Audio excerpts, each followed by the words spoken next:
Hey everyone. Hello. Welcome back to our channel, or welcome if this is the first video you're watching. We are Mel and Dean, and together we are Hustlin' Hooks. Follow our page on Instagram. That is where we share our day-to-day updates and motivations. And today, if you do follow us there, this is an exciting video because we're finally getting around to talking about pots and pans. Hashtag pots and pans. Gary Vee has the mug life. I think we're gonna patent ourselves to pots and pans. Yeah. Yeah, we just want to talk about pots, pans, pressure cookers, why we flip them, how to make really a killing on eBay, flipping like the most common household good that's super abundant because most people have them. And we'll talk a little bit about, BOLOs, what brands, what to look for, how much work it is really to get them ready, how to get them ready for a shipment. We'll talk a little bit about cleaning. We'll talk about sizes, figuring out how to figure out what size something is if it doesn't have a quart printed in it, or what is it, etched in it, stamped in it. We'll talk about how much these things are worth and so on and so forth. So yep, and this is all our personal experience with pots and pans. Yeah. So first-hand knowledge. First-hand for sure. And if you have been following us for a while, we do appreciate the support. We really do appreciate the community. We want to bring videos that are going to bring value, and all we hope for is that you take this information, you go in your general area, even if that's where we are, and you go find this stuff and flip it for profit. I mean, that's what the intent is. Yeah, so let's get right into it. We'll pull some examples, we'll talk about some BOLOs, and we'll go from there. First on the list, Ware. Relatively straightforward to identify because they have a copper bottom. You'll see that in a lot of the description and the listings. And it says Ware on the bottom. So typically older ones are going to have thicker copper, newer ones are not. And what you really want to look for is the ones that are made in the US.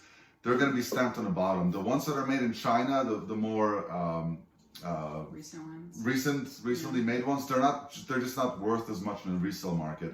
This one doesn't have a lid on it. It's a 4.5 quart. It's stamped right on the bottom. We haven't polished this one up. This one is listed for sale. I believe it's for about 30 or 35 plus ship. The most experience I got with these is when I bought a large lot for, I think it was like $250 or something along the way, and we've sold maybe all but 2 pots, lotted some up, sold some individually, and in the last 90 days alone we've sold 11 of these for about $350 in gross.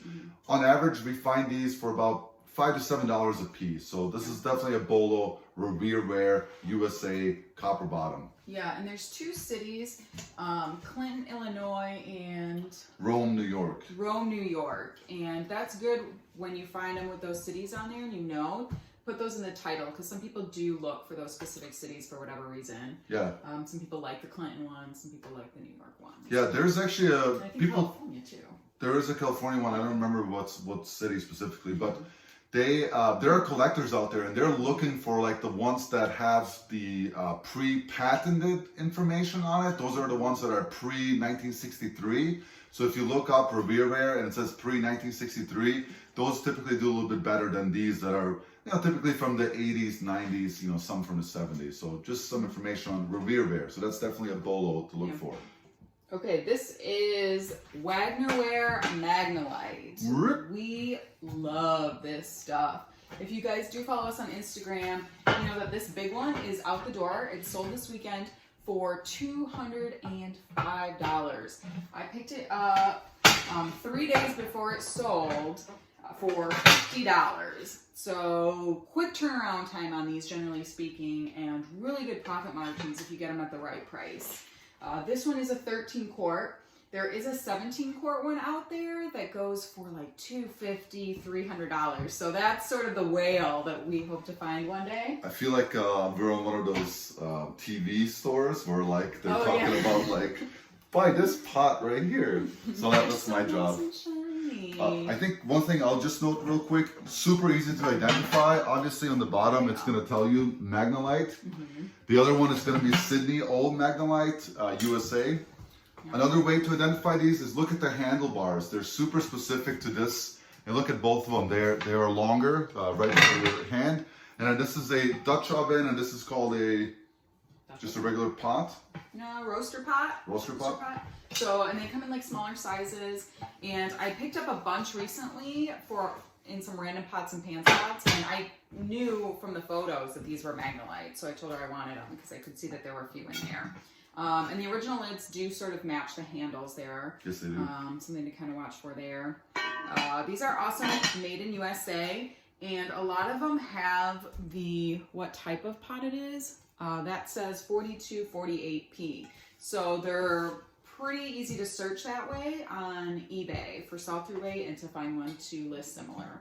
That makes it helpful. Yep. Go ahead. One thing I wanted to note on these two is that they actually don't have a way, there's no way to identify the size quart. From what I've learned in the US, the easiest way to identify a pot or pan is by quart size. So one trick that I want to share with you is when you're listing these, of course, you definitely want to include the dimensions. One is going to be the diameter. So that's just going to be a tape measure from the top to the bottom.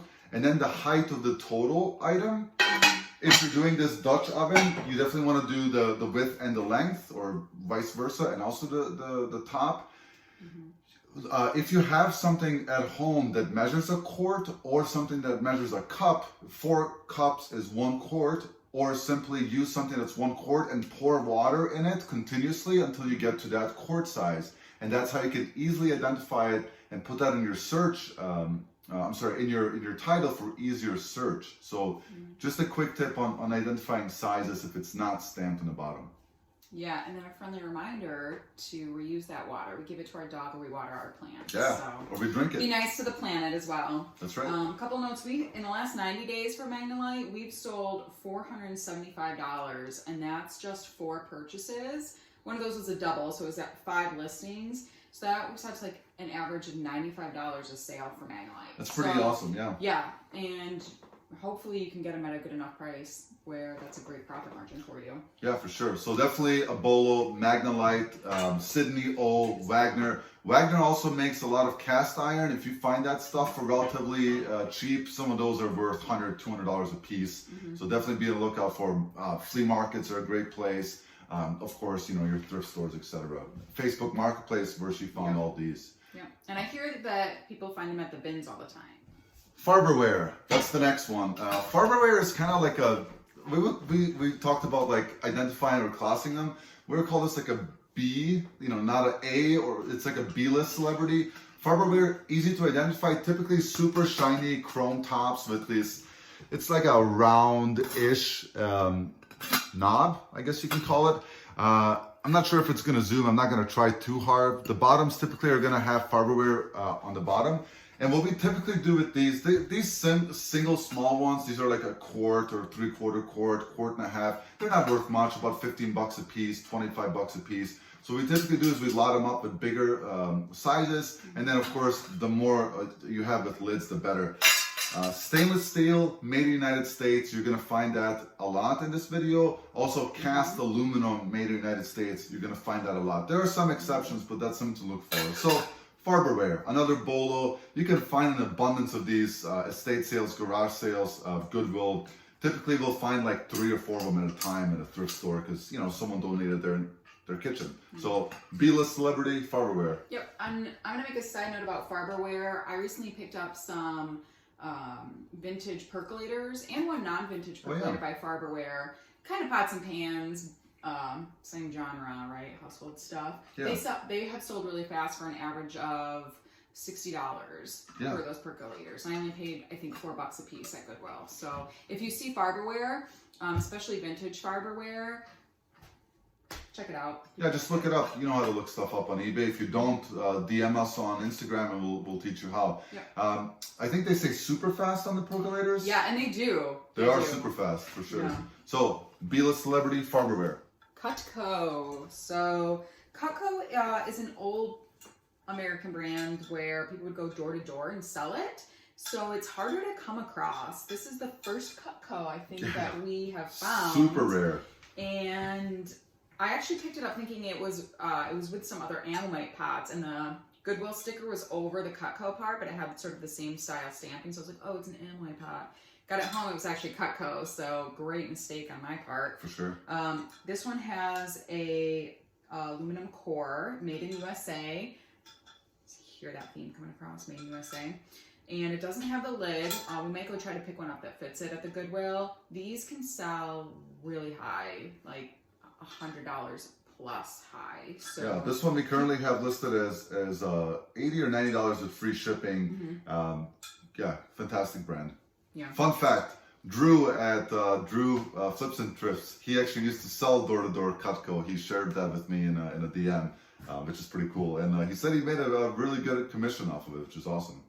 Yeah, stuff that has been sold door to door is harder to find. Like the rainbow vacuums, those also sell really well. I know this is a pots and pans video, but just an aside on that. Yeah. So, Cutco. Speaking of door to door, there's another brand that we believe is door to door called KF or Kitchen Fair. We don't have an example of it, but that brand is crazy. And I'll let Melinda tell you about it because she's the one who found it. I'll just tell you how much she paid for it, which is 50 cents. Yeah. So we find it, I just picked it up at a garage sale because it had the 50-cent sticker on it, and I picked it up because it was a pot and pan, and then I looked it over and it said made in USA, so I was like, all right, 50 cents, like I'm not even gonna bother looking it up. So we get it home, and this is like a unicorn of pots and pans. For sure. This thing was so small. I'm gonna put up some pictures for you since it already sold. It sold super fast. So this is that. Just a little saucepan, little guy. Had a wood handle. And a wood knob. And a wood knob on top. Really good condition. And it's, what did we sell for, $120? $105. Oh, $105 just for that little pot and pan. So they're not very common on eBay. Super rare. Very rare. Good great sell-through rate.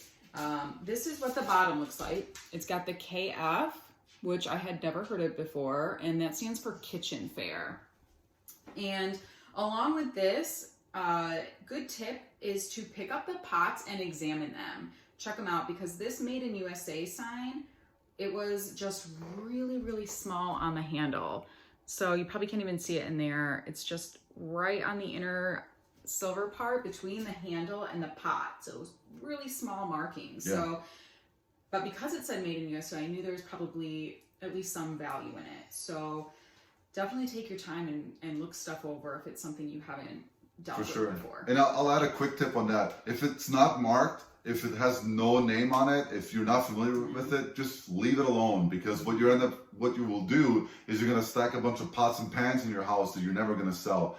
Look for things that are branded. It's so simple. Don't create a market for something that doesn't exist, because Walmart and Target and all these large retailers are continuously selling garbage, Chinese-made cheap pots and pans, because that's what people are buying for low amounts. So you definitely want to skip all that. Don't create a market if there's not a market already. While we're talking about unicorns and super rare ones, one brand that I've never heard of that doesn't make any sense, definitely a BOLO item, Salad Master. Which I just think is a weird name brand for pots and pans. Yeah, you don't make salad in them, but they call it Salad Master. If you find the stainless steel infused with titanium, pay up for that stuff, because a set of like 10, which is like 5 pots and pans and lids, that sells for like $1,000 to $1,500. I had found one set of random pieces at an estate sale, and it sold for $500 within a few weeks as a set, which is pretty crazy. So BOLO, Salad Master, great brand to look for. Emerald is another good BOLO brand. Emerald is a chef, so I think that these are mostly popular because of that. One of the rare ones that aren't specifically made in USA, or at least they're not stamped made in USA. But one thing is that they are copper clad, and that just means they have this ring of copper you can see here on the bottom. So it's stainless steel, copper, stainless steel. Yep.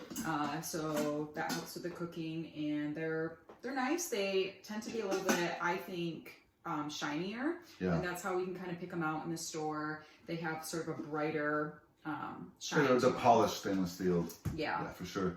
Yeah, this set, the one she's holding, is part of that set that I picked up today for $50. We're actually going to show you how to clean one of them after we're kind of talking about the exciting stuff.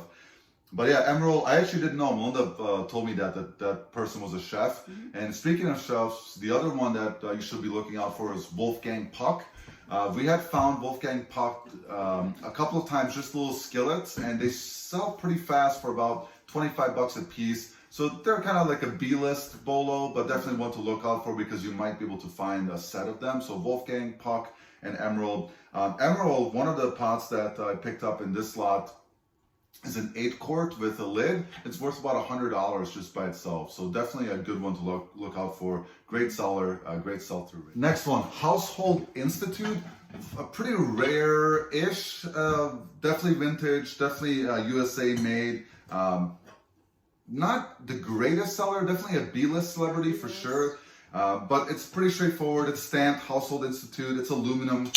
It is cast aluminum, and you can tell because they're just like the Magnalite. They're relatively thick. As I try to shrink my giant body into this camera, they're relatively thick. They're cast aluminum pieces. So we've sold one recently for 50 bucks. It was a Dutch oven. Dutch oven is a great search term. You can find it all the time, and it just basically means a elongated pot to put a chicken in, right? Or whatever Dutch people eat. Yeah, well, yeah, Terry, you're Dutch. If you're watching this video, that's your stuff, man. I don't know why you guys call it Dutch ovens. Anyways, B-list celebrity. We have a few of these for sale now. Average about 30 to 50 a piece plus shipping. Definitely vintage, definitely made in the United States. Again, a B-list BOLO, nothing too exciting, but just another brand to look out for. Yeah. And then on our last list for just regular pots and pans is Amway. So Amway is actually a local company to Grand Rapids, and so I looked them up because they said, you know, made in US, and this one was actually made in Canada. Yeah. But I looked them up also out of curiosity because Amway, and they sell really well. If you can find a set of them, they can sell a couple hundred. The bigger pots sell for 100 plus just for a single pot. So we found 3 and we listed them separate. So we put them on our B list. Also because they're just not as common. So yeah, I have no idea if where else they are. I'm sure they're international. Like Melissa, they're an international firm. They make all sorts of stuff from like shampoo to shoes to pots and pans. So they're a big manufacturer. Yeah, that was actually, I was surprised because I've never heard of it. And when she brought them home and I looked at the sell-through rate, it's about 130% sell-through rate for Amway Queen. And that's the only one that was made in Canada. The other 2 were made in US. Again, stainless steel, US, you know, same common theme as before. Are we missing anything? We talked about Emerald. Oh, pressure cookers. Let's talk about pressure cooker canners, which is the exact same thing. Subdivision. It's cousins. Pressure cookers or pressure canners, whatever you want to call them. First thing I really want to tell you about is the basics of a pressure cooker. This is coming from a person who's never pressure cooked a damn thing in his life. But I know how to sell stuff on eBay, so I found out that these sell relatively well. So this is a Miro. They all have the same concept. They all have this lid that kind of tightens in, it locks in. But one thing that I wanted to point out is that each one of them is going to have a gasket ring on it.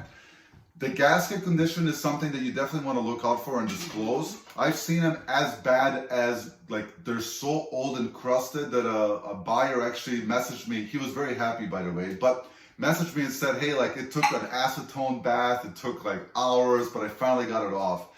And then, of course, to really good. Like, this is a very good condition gasket ring. It's almost like new. And take it out, twist it. Sometimes they crack and are peeling and are basically useless. Yeah, exactly. So. And you just want to... Good old twist test. Yeah, just tell them.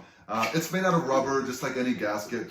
It belongs in the inner side of this lid. And then when this lid goes on top, it just simply comes in. You twist it to lock it. The other thing I wanted to talk to you about is this little piece. This is not a BOLO brand. I found this randomly at a garage sale. It's just not a good seller, so I have it listed locally for like $5 or $10 just to get rid of it. If I can get this thing to open, this is why it's not a good brand.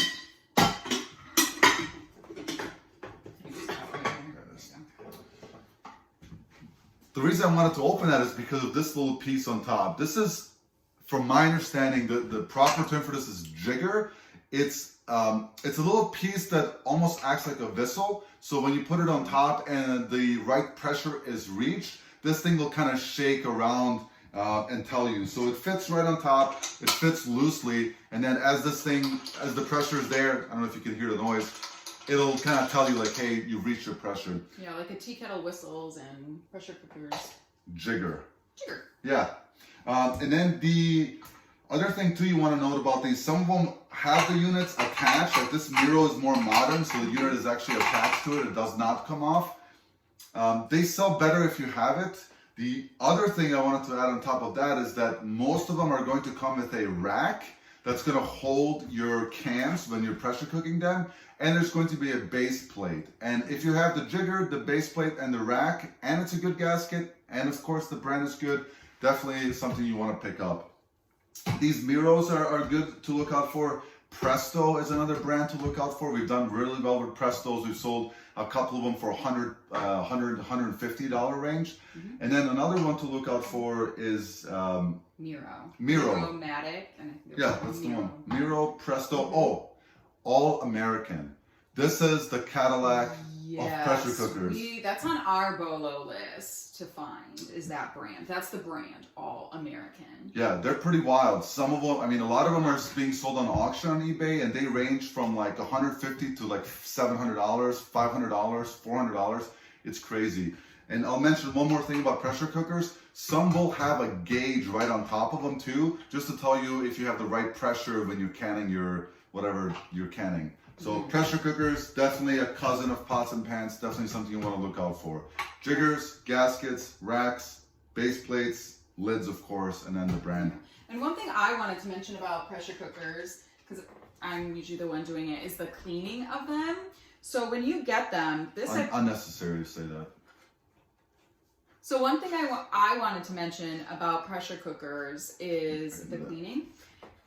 This one I've already cleaned, but usually, so this one I didn't like do the scrub thing for. You can see in there, a lot of times when we get them, they do have this browning, almost like they're rusting. I think that's just what happens when they're used. They're aged, yeah. Yeah, with the process, but they clean up really nice. This one I just did last night. So as you can see, there's no yellowing or browning on the inside of that anymore. It's aluminum. Get yourself a nice steel wool cleaner and barkeeper's friend, and then we'll kind of walk you through kind of what we do. Yeah, the other thing too to look out for on these units is the cord size. It's super important. People want to know the dimensions and the cord size so they know how much they can actually pack in there when they're doing their canning. And also the seasonality we wanted to talk about just a little bit. If you want to cover that. Pressure cookers are used for canning a lot. So when you think about, we've sold 6 in the last 90 days.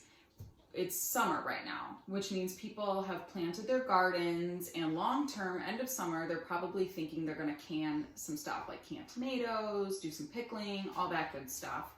So it might be more seasonal with pressure cookers. We're not sure yet. This is coming up on our first full year. All right, and what in summary, before we start doing some cleaning, why pots and pans? I've said this before on Instagram. I'm going to keep drilling it into people's heads. One, they're super easy to ship. They don't break. They're made out of stainless steel, aluminum, etc. They're not going to break. You just need a little bit of fill so they don't bounce around. You need a box. 2, easy to identify. 3, no testing. It can't be broken, right? There's no, unless it's cracked in half. 4 or 7, whatever number we're on. They're super easy to identify. Look at them. Just look at the brand name. Don't sell stuff that's not branded. Everyone uses pots and pans. That's the other reason. They're so abundant. That's another reason. I think that's reason 13 or 14 now. Just sell pots and pans. I'm telling you, we've sold thousands of dollars. I wanted to do a drill down of how much we've actually made off of pots and pans. Then I didn't want to do it because it's too time consuming. We've sold a lot of pots and pans, and we're going to keep drilling it because it's just such a great profit margin. I mean, that 15 to 200, we've done a lot of like 3 into 30, 3 into 25, 5 into 50, etc., etc. So, and if you get the right brands, they generally sell quick. So it's not taking up a lot of your inventory space for long, usually. And if you don't remember anything else about this video, if you forget all of those brands when you're walking into a Goodwill, Just remember, look it up if it's made in USA. Yep. That's pretty simple. Yeah, USA made is going to sell for you. Let's do some cleaning. Okay, so a couple things of what to expect. A little tarnish is totally normal with these vintage pots and pans. It's usually not as intimidating. Don't be afraid to pick them up, even if they look like this. If you follow us on Instagram, then you've already seen our before and after. If you don't, go to our page. In our posts, I did a recent before and after of this crazy burnt bottom on a Wagner Magnalite, night and day, and it didn't require too much effort, just a little bit of extra scrubbing. So here's like, these are the ones that I picked up today. So you can tell, right? This one is not bad. This one needs a little bit of scrubbing. And then this one is like, man, do I really want to deal with this? So Mona's going to just quickly demonstrate what products she uses and how she gets these cleaned up really quickly.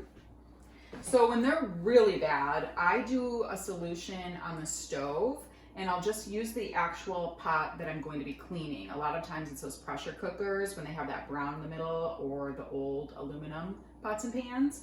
And it's just lemon juice, about half a lemon, give or take. I just use lemon juice like this, so I just kind of splash it in there.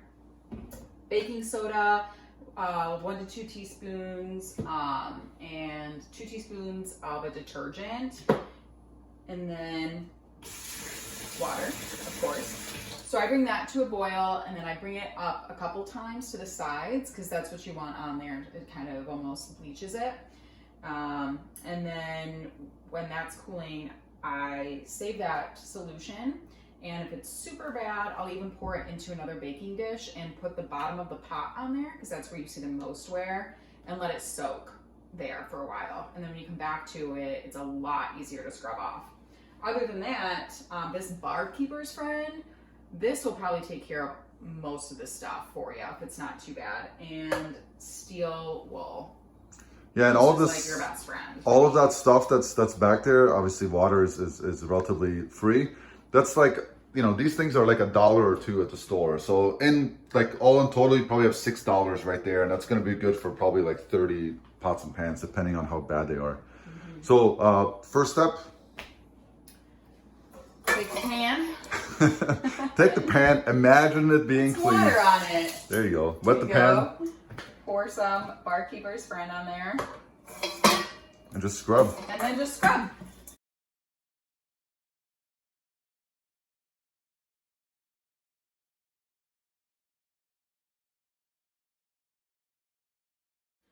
So that was a total of 3 minutes, I think, and this is already where it's at. So I'm obviously going to do a little bit more, detail it, but in 3 minutes, that's a really good return on your investment. Yeah, it went from like looking like garbage to looking relatively good, and it just needs a little bit more detailing. And once it's detailed, it's ready to be listed. Yeah, but you can really see how it just really does shine it up. So it brings out the copper, brings out this steel, and when you take a photograph of that, it'll just be super shiny. For sure. It can almost look like new. Here you go. Cleaning, relatively straightforward, super, super, super inexpensive materials, $6 for all of it, and then of course our friend, the water. And there you go. This is how you can sell pots and pans on eBay to make money. It's relatively straightforward. This is echoing into my ears and it's starting to hurt. You gotta wear your hat. Pots and Wear it pans. on the side, like the There you cool go. kids do. Like a beret? Yeah. Is that what it's called? A beret? I'm like a circuit dude or whatever. Yeah, there you go. You guys, thank you so much for all your support. We really appreciate it. We love this community. I hope this video brings you value. You have to wear it the whole time. You need a bigger one. Wear the Magnalite. Anyways, follow us on Instagram if you're not already. We appreciate it. Leave us a comment. Tell us about your pots and pans. Tell us that you learned something from this. And that's our goal. Yeah. So hopefully this helped you. We wish you nothing but the best. Go out there. #pots and pans. Later. Bye.